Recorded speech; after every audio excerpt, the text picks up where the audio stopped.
was not in the best state this morning, and I think it's a good time to reflect and me to discuss what I would do in a bad mood, because a lot of what I'd like to talk about, a lot of my service has to do with energy levels and how we feel, because that's what made me feel strong. It's not the good days, it's the days where I did not feel like I was tip top, not my best. And that was a lot of my days growing up. A lot of my days growing up as a kid, it was just total shit. It was not the best. It was just emotionally down, negative, depressed, uncomfortable within my own skin.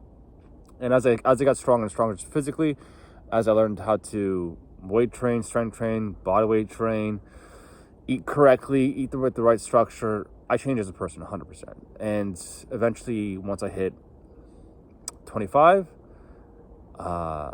like any other 25-year-old who wants to get laid, party all the time, that lifestyle caught up and I slipped. And because I slipped,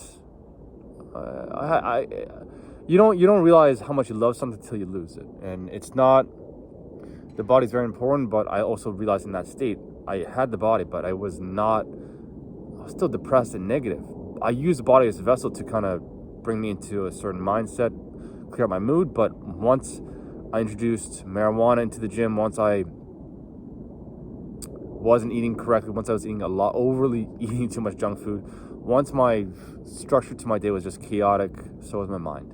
Even though I had the right blueprint to bring me back into a positive state, I kept slipping, I kept sabotaging. And I had to learn over time that as much as society is saying it's okay to smoke weed, it's okay to drink, it's okay to party, some things came easy. Drinking, honestly, I just gave it up, because I just knew once someone says, do you want to get drunk, you want to party all the time, you want to go out and drink, I just think of the hangovers and like, fuck, just 7 days out of the week you drink hard, you party hard, and then next you know it, you're recovering for 48 hours, maybe 24 if you're lucky. That means 2 days out of 7 you're basically sabotaging.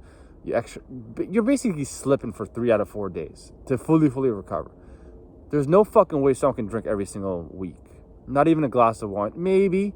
But honestly, if you're struggling out there and you're using substances to manage your stress but you're not working out, the one thing I highly recommend from my experience, because I was addicted to marijuana, is cut it out clean completely. You gotta realize what's you, what's the truth, and what's your ego telling you don't want to change, or what's default. That's the truth. Okay? Even when I came to Montreal, I slipped for a bit. I smoked pot for a day. It wasn't our problem. That's the thing. There was always a day we were fine, and then 9 out of 10 days we try to justify that one day when we keep slipping, and that's what happened. And I had to realize it was my ego. It was my old self trying to bring me back into a certain state. And fucking, it's not, you just gotta be honest with yourself and realize that's what happened. I realized I was feeling like a fucking pussy. I was feeling like a bitch. I was tired of going into that old self, that old personality, which had to go. That's why these workouts are so important. That's why building the discipline first thing in the morning is so crucial for me. I need it. Worst case scenario, I still do my martial arts. I train roughly 2.5 to 3 hours a day on average. Could be more, could be slightly less. But I use that. And it's just to prove to you guys at the age of 33, turning 34 by September 24th, I'm only getting more athletic. I'm only getting stronger. And I know what I need to do to level up as a human being. Part of my vision is to show you guys what's possible. Because I know for a fact a lot of you guys have kids and family. Who gives a fuck if you can stand on a ball? Who gives a fuck if you can do cool magic tricks? Who are you as a person? Who do you want to create who do you want to create such that you can pass it on to your kids and be like, man, my dad, he was a fucking savage. You know, he's a good leader. He's not soft. He wasn't emotionally wrecked. And that's the thing. And I learned this from I have fucking phenomenal parents. Did they slip up on certain things? Yeah. They weren't the most physically active, or if they were physically active, they weren't doing the right things. My dad, he was phenomenal for being consistent, but just because you're consistent doesn't mean you're growing. That's a huge thing.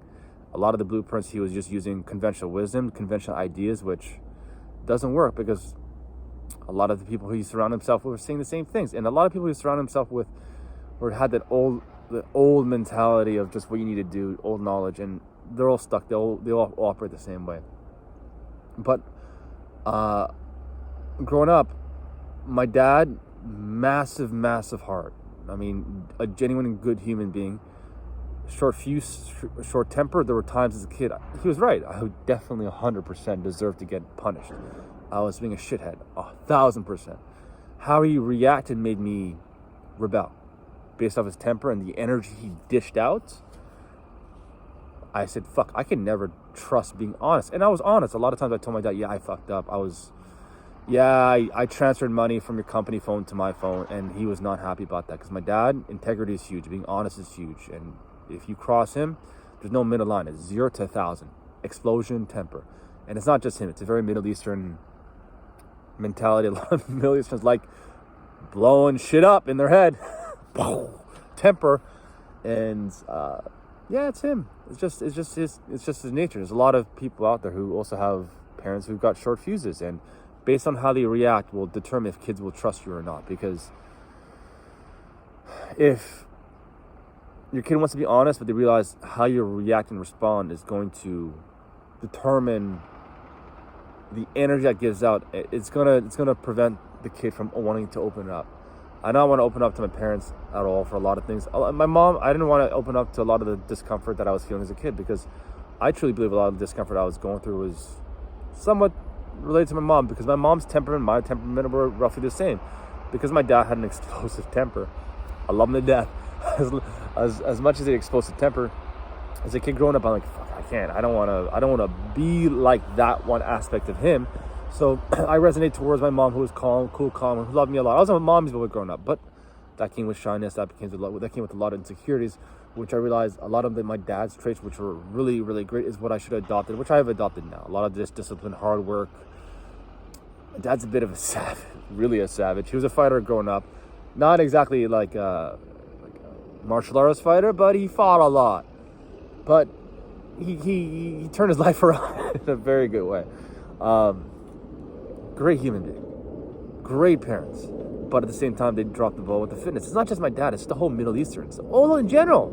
Most Middle Easterns are. I love them. Listen, maybe a lot of them I get offended, but a lot of them are superficial. They care more about status, cars, objects, things, but versus keeping themselves physically fit, healthy, such that they don't, their kids don't have to go through the exact same thing, because a lot of them are covered up. They're wearing Distasha Kondora, they're wearing fucking hijab. They can cover up, they can hide a lot of things. So it's a lot easier to hide a lot of that stuff. But if you want, from my experience, just when it comes to mood management, energy management, temperament management, there's no other way other than controlling our movement and nutrition. What goes into our mouth and how we operate and move. Once we take control of those two things, then we feel good about ourselves. And then once we construct or just have a good outer physique, there is some vanity to training, our internal state has to come first. It's not the other way around. It's not when we get the body, internally we feel good. Internally we feel good based off the process we follow through every single day. And as we do that over and over again, our external state does change, and that does change our reality. Because now once we gain self-respect, we get self-respect from everyone else around us, because we have what everyone else wants: the good energy feeling, the good temperament, the discipline, the consistency. People can sniff it like a dog. When I'm inconsistent and I put a fucking straight face, people in the gym around me start to sense it. And I call that not the best form of leadership, because I'm dropping the ball. A lot of people in the gym look up to me, especially the younger kids. I don't like dropping the ball or being inconsistent with my wake up times. I know how to get myself back. I know how to get myself back in the right mindset, because even though I might have slipped early in the morning, I'll get it done throughout the day. And eventually people do trust you over time. If you feel like people are giving you bad energy, start assessing your own fucking thoughts. What's going on through your head? How do you feel? If you're not tip-top Magoo, then start to realize, oh fuck, maybe it's me, stupid motherfucker. You're dumb as fuck for not thinking maybe it's you. That's what drives me fucking nuts. I see people sometimes, they're so angry all the time. They got that vicious, evil eye. They're staring at you. It's like, you stupid motherfucker. You want me to be nice to you? You want me to be nice to you? Okay, I'm not going to be nice to you. I'll put my hand out, try to be polite to maybe change your internal state. But if you do that over and over and over again, motherfucker, it's you. I'm not being dumb. I'm not going to pull myself down to your fucking level. Oh, I feel bad for you. No, I don't feel bad for you. Why should I fucking feel bad for you if I work my ass off to put myself in a good mental state? You don't want to fucking change. You see me in a certain light. It's you. Ain't me. Okay, it's when I don't break character and I maintain who I am, and I'm happy with everything I say I'm going to do. Everything in my surrounding changes for the better. People ask me more questions. People look up to me. When I slip, there's less highs, there's more, bad attitudes. It's me 100%. I think deep down inside people sense bad temperaments and good temperaments. And I think it's a huge, very important thing, because if you're in a bad mood, bad energy, just think about the times you got into an argument in a car and there's that bad energy throughout the whole fucking day. You do not want to be there. So if you're slipping and you're using drugs and alcohol or just breaking character with your workouts, you got to realize, are you being a good person tip top? If you realize you don't have time to work out, I hear that from so many parents. I try not to shit on them directly, because they always use the excuse of their job. I probably make more money than you. You don't understand what I'm going through. I know so many people who have an exact same situation who figured it out. I don't know. You don't need any equipment. I'm outside in the cold right now. Okay, I'm making this fucking video. If you guys knew my setup, what I had to do, there's a pile of snow behind this table. Okay, I'm not making excuses. I figured a way around this. There's always a way to figure it. If you really want something for a higher purpose, then you'd fucking change. If you want to listen to society and listen to conventional wisdom, don't be surprised while you feel off. Okay? We're animals. We should be moving, eating clean. Doesn't mean you can't eat junk here and there, but you got to be very honest. Are you eating junk because you're stressed? You just feel like it because you feel like it?